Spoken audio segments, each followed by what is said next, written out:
Students अस्सलाम वालेकुम।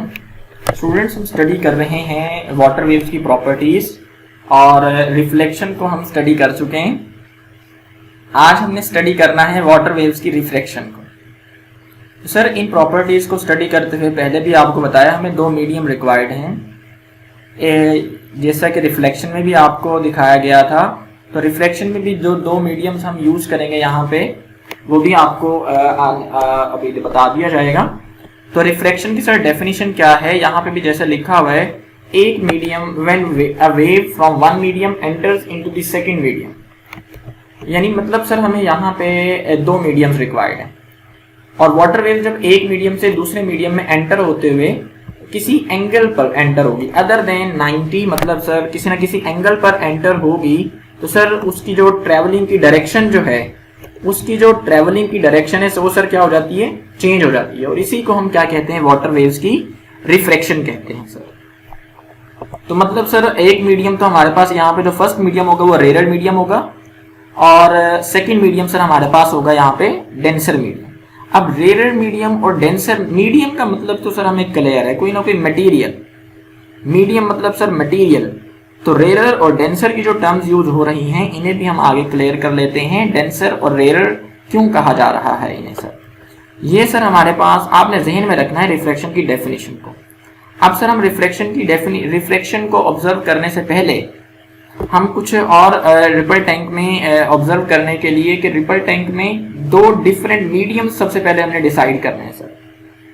हमने सबसे पहले दो डिफरेंट मीडियम डिसाइड करने हैं कि एक रेयर मीडियम कौन सा है, डेंसर मीडियम कौन सा है, फिर हम रिफ्लेक्शन को ऑब्जर्व कर सकेंगे।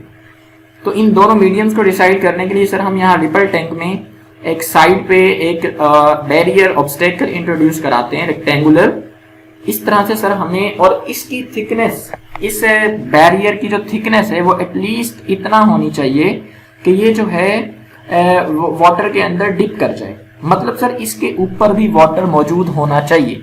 जैसा कि रिफ्लेक्शन में ऑब्स्टेकल की थिकनेस ज्यादा होनी चाहिए थी और वाटर इसके ऊपर नहीं होना चाहिए, लेकिन रिफ्लेक्शन में इसके ऊपर वाटर होना चाहिए ताकि हमें दो डिफरेंट डेप्थ्स वाले पोर्शन मिल जाएं।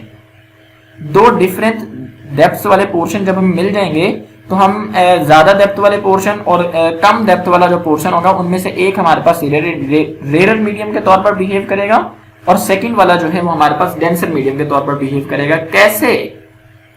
ये कम डेप्थ वाला और ज्यादा डेप्थ वाला जो पोर्शन है कैसे ये रेयर और डेंसर मीडियम के तौर पर बिहेव करेंगे और कौन डेंसर और रेयर मीडियम के तौर पर बिहेव करेगा, इसे सर हम देख लेते हैं यहाँ पे सर। ये सर हम बैरियर हमने रिपल टैंक के अंदर रख दिया और हमें दो डिफरेंट डेप्थ वाले पोर्शन मिल गए। तो मैं आपको बताता चलूं कि फर्स्ट मीडियम जो है वो हमारे पास डीप वाटर है, मतलब ज्यादा गहरा पानी है, डेप्थ ज्यादा है, ये रेयर मीडियम के तौर पर बिहेव करेगा। और सेकंड मीडियम जो हम ले रहे हैं वो शैलो वाटर है, मतलब सर डेप्थ कम है यहाँ पे वाटर की, ये हमारे पास डेंसर मीडियम के तौर पर बिहेव करेगा। सर कैसे, ये देखने के लिए हमारे पास सर रिपल टैंक है और इसकी स्क्रीन ले लें या फिर रिपल टैंक की ट्रे। यहाँ पे सर हमारे पास ये वुडन प्लेट है जो कि वाइब्रेटर इसके ऊपर फिक्स है, ये वाइब्रेट करेगी तो सर स्ट्रेट वेव्स वाली वेव्स प्रोड्यूस होंगी। अब सर इस रिपल टैंक में हमने राइट साइड पे एक ऑब्स्टेकल इंट्रोड्यूस करानी है, रेक्टेंगुलर ऑब्स्टेकल, एक रेक्टेंगुलर बैरियर जो कि वाटर के अंदर कंप्लीटली इमर्स्ड है, कंप्लीटली डूबा हुआ है सर। ये हमारे पास सर डीप वाटर है, यहाँ वाटर की डेप्थ ज्यादा है, और ये शैलो वाटर है, यहाँ वाटर की डेप्थ कम है। सर अभी सिर्फ और सिर्फ हम रेयर और डेंसर मीडियम्स डिसाइड करने जा रहे हैं, रिफ्रैक्शन को स्टडी नहीं करने जा रहे, रिफ्लेक्शन को स्टडी करने के लिए प्रिपेयर हो रहे हैं सर। तो ये सर हमारे पास ये लाइन है जो कि इन दोनों वाटर डिफरेंट डेप्थ वाले जो वाटर के पोर्शन है इन्हें सेपरेट कर रही है सर। अब सर यहाँ से हम वाटर वेव्स प्रोड्यूस करना स्टार्ट करते हैं। ये स्ट्रेट वेव फ्रंट वाली वाटर वेव्स प्रोड्यूस हो रही हैं जो कि मूव कर रही हैं सर कहाँ पे, शैलो वाटर वाले पोर्शन की तरफ सर।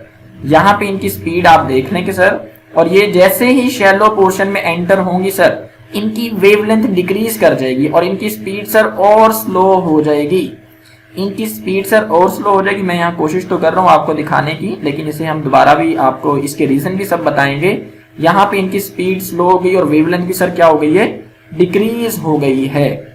अगर सर ये हमारे पास डीप वाटर में डायरेक्शन है मूव करने की वाटर वेव्स की, और ये शैलो वाटर में मूव करने की वाटर वेव्स की डायरेक्शन है सर, लेकिन सर डायरेक्शन चेंज नहीं हुई। तो यही तो मैं कह रहा हूं, अभी हम रिफ्लेक्शन को स्टडी नहीं कर रहे, रिफ्लेक्शन को स्टडी करने के लिए प्रिपेयर हो रहे हैं। सर यहाँ पे जो वेवलेंथ है इसे हम लैम्डा 1 से रिप्रेजेंट करते हैं, और यहाँ पे जो वेवलेंथ है इसे हम लैम्डा 2 से रिप्रेजेंट करते हैं। तो आप देख रहे हैं कि शैलो वाटर में जो वेवलेंथ है वो सर डिक्रीज हो गई है, और वाटर वेव्स की जो स्पीड है डीप वाटर में वाटर वेव्स की स्पीड v1 से रिप्रेजेंट करते हैं, और शैलो वाटर में वाटर वेव्स की स्पीड v2 से हम रिप्रेजेंट कर लें। तो सर यहाँ पे मैं आपको बताता चलूं कि डीप वाटर में वाटर वेव्स की स्पीड क्या होगी, ज्यादा होगी, और शैलो वाटर में वाटर वेव्स की स्पीड क्या होगी, कम होगी। लेकिन सर एक आपको बात क्लियर कर दें कि इन दोनों पोर्शन में डीप वाटर या शैलो वाटर में जो वाटर वेव्स की जो फ्रीक्वेंसी है वो सर सेम रहेगी, वो चेंज नहीं होगी। ये देख लें, यहाँ पे मैंने F1 या F2 नहीं लिखा, ये F ही लिखा हो, मतलब दोनों पोर्शन में वाटर वेव्स की जो फ्रीक्वेंसी है वो क्या रहेगी, सेम रहेगी। अब सर इनकी रीजन भी हम स्टडी करेंगे कि क्यों जो है स्पीड चेंज होगी या वेवलेंथ चेंज हुई, और फ्रीक्वेंसी भी क्यों सेम रही। तो फ्रीक्वेंसी तो सर सिंपल अभी आपको बता दें कि फ्रीक्वेंसी तो दोनों पोर्शन में सेम रहेगी, जो कि इक्वल होगी वाइब्रेटर की फ्रीक्वेंसी के। तो वाइब्रेटर इन दोनों पोर्शन के लिए एक ही है, तो वाइब्रेटर की जो फ्रीक्वेंसी होगी वही वेव्स की फ्रीक्वेंसी होगी, वो फ्रीक्वेंसी चेंज नहीं होगी सर। तो सर ये हमारे पास डीप वाटर जो है वो रेयर मीडियम के तौर पर बिहेव करेगा। क्यों सर? क्योंकि यहाँ पे वाटर वेव्स की स्पीड क्या है, ज्यादा है। जैसा कि सर अगर हम एक मीडियम वाटर ले लें और एक मीडियम सर हम ले लें एयर, हवा, तो सर अगर हम लाइट की वेव्स को ट्रेवल कराएं तो लाइट कहां ज्यादा तेजी से ट्रेवल करेगी सर, एयर में। तो एयर हमारे पास क्या है, रेयर मीडियम है।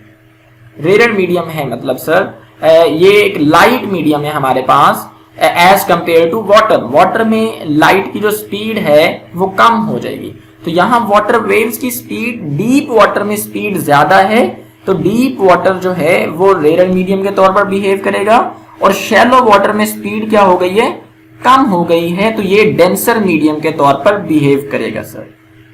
ये सर हमने डिसाइड कर लिया रेयर मीडियम और डेंसर मीडियम को सर। अब हम सर इसे यहाँ पे आप पिक्चर में भी देख लें कि इसका टॉप व्यू और साइड व्यू सर कैसे है। यहाँ पे आप देख रहे हैं ना, ये सर यहाँ पे डेप्थ जो है वो ज्यादा है, यहाँ पे सर डेप्थ ज्यादा है, और यहाँ पे डेप्थ क्या है, कम है। तो आप यहाँ जहां पे डेप्थ कम है वहां पे वेवलेंथ भी सर क्या है, वहां पे वेवलेंथ भी कम है, और जहां डेप्थ ज्यादा है वहां वेवलेंथ भी वेव्स की ज्यादा है। लेकिन स्पीड को यहाँ पे नहीं दिखाया जा रहा, स्पीड भी आपको हम क्लियर कर देते हैं।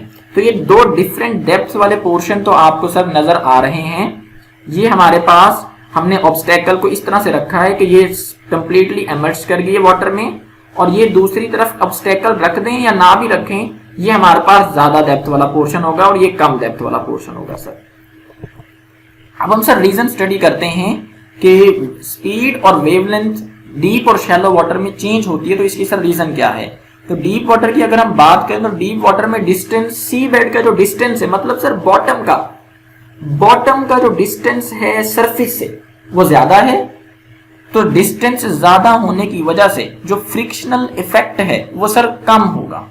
फ्रिक्शनल इफेक्ट कम होगा, और फ्रिक्शन के कम होने की वजह से स्पीड सर ज्यादा होगी। वाटर वेव्स की स्पीड क्या होगी बच्चों, वो ज्यादा होगी। तो सर अगर हम वेवलेंथ को अब डिसाइड करने जाएं तो वेव इक्वेशन सर हमें पता है v is equal to f lambda. Frequency तो कांस्टेंट है, तो कांस्टेंट और इक्वलिटी से हम सर कांस्टेंट और इक्वलिटी से हम प्रोपोर्शनैलिटी में मूव कर सकते हैं सर। तो इसकी जगह सर हम रख देते हैं प्रोपोर्शनैलिटी का साइन। तो सर स्पीड जो है, स्पीड डीप वाटर में सर क्या है, ज्यादा है। स्पीड डीप वाटर में सर क्या है, ज्यादा है। तो सर यहाँ पे वेवलेंथ भी सर डीप वाटर में क्या होगी सर, ग्रेटर, ज्यादा होगी, जो कि सर आप यहाँ पे भी देख सकते हैं वेवलेंथ क्या होगी सर, ज्यादा होगी। तो हमने सर यहाँ पे आपको रीजन भी क्लियर कर दिया। इसी तरह से हम वाइस वर्सा सारा देख सकते हैं कि शैलो वाटर में डिस्टेंस ऑफ सी बेड, मतलब सर वाटर की सरफेस का बॉटम से डिस्टेंस क्या होता है, कम होता है, तो फ्रिक्शन सर बढ़ जाती है। फ्रिक्शनल इफेक्ट इंक्रीज हो जाता है between the layers of the water, between the layer of water and the bottom of the tray. इनमें सर फ्रिक्शनल इफेक्ट बढ़ जाता है जिसकी वजह से स्पीड कम हो जाती है। फ्रिक्शन आपने पढ़ा हुआ है सर, फ्रिक्शन जो है वो ऑपोजिशन टू मोशन है, मोशन को जो अपोज करती है, तो स्पीड कम हो जाएगी। तो वेव इक्वेशन से हम यहाँ पे v is equal to f lambda, तो ये डायरेक्टली प्रोपोर्शनल है। स्पीड कम हो जाएगी तो वेवलेंथ भी सर शैलो वाटर में जाते हुए क्या कर जाएगी, डिक्रीज कर जाएगी। ले सर हमने ये देख लिया कि स्पीड और वेवलेंथ में चेंज कैसे आती है डीप और शैलो वाटर में जैसे वेव्स एंटर होती है सर। तो एक बात और नोट कर लें कि फ्रीक्वेंसी दोनों पोर्शन में सेम रहती है, जो कि वाइब्रेटर की फ्रीक्वेंसी के इक्वल होती है, फ्रीक्वेंसी चेंज नहीं होती है। तो अब हम सर स्टडी करते हैं वाटर वेव्स की रिफ्लेक्शन को। ये सर हमारे पास रिपल टैंक है, लेकिन सर अब यहाँ पे रिफ्लेक्शन को स्टडी करने के लिए हम वाटर वेव्स हम यहाँ पे जो ऑब्स्टेकल इंट्रोड्यूस कराएंगे वो उसे एट सम एंगल रखेंगे सर, किसी ना किसी एंगल पे रखेंगे other than 90 to the direction of propagation of waves. लेकिन सर ये हमारे पास ऑब्स्टेकल है या बैरियर जिसे हमने किसी न किसी एंगल पे रखा है। अब सर यहां से वाटर वेव्स जब ट्रेवल करेंगी इस तरह से, और इस यहां से ये डीप पोर्शन है और शैलो पोर्शन में एंटर होंगे, सर इनकी ट्रेवलिंग की डायरेक्शन ऐसे हो जाएगी सर, चेंज हो जाएगी ट्रेवलिंग की डायरेक्शन। ये डीप वाटर से शैलो वाटर में एंटर होंगे तो सर ट्रेवलिंग की डायरेक्शन क्या हो जाएगी, चेंज हो जाएगी। तो हम एक बात याद रखेंगे, डीप वाटर हमारे पास रेयर मीडियम के तौर पर बिहेव करेगा और शैलो वाटर वाला जो पोर्शन है वो हमारे पास डेंसर मीडियम के तौर पर बिहेव करेगा। तो सर हम यहाँ पे अब आपको वाटर वेव्स के रिफ्लेक्शन प्रैक्टिकली दिखाते हैं। यहाँ पे आप देख लें कि ऑब्जर्वेशन के लिए हमें लास्ट एक्सपेरिमेंट को इसी तरह परफॉर्म करना पड़ेगा कि हमारे पास डीप और शैलो वाटर हो, लेकिन उन दोनों के दरमियान जो लाइन ऑफ सेपरेशन है वो कोई ना कोई एंगल हो जाए सर वहां पे।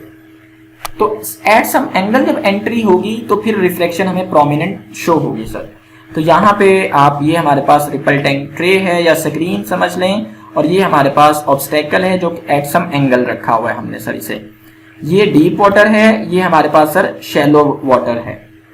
वाटर वेव्स प्रोड्यूस होना स्टार्ट होंगी और वाटर वेव जब जैसे ही मूव करेंगी टुवर्ड्स शैलो पोर्शन, और यहाँ से जैसे ही इनका कुछ पार्ट अब शैलो पोर्शन में है, कुछ डीप पोर्शन में है, तो यहाँ पे इनकी ट्रेवलिंग की डायरेक्शन देखें ये सर चेंज हो गई है और वेवलेंथ भी डिक्रीज कर गई है और स्पीड भी सर यहाँ पे डिक्रीज कर जाएगी।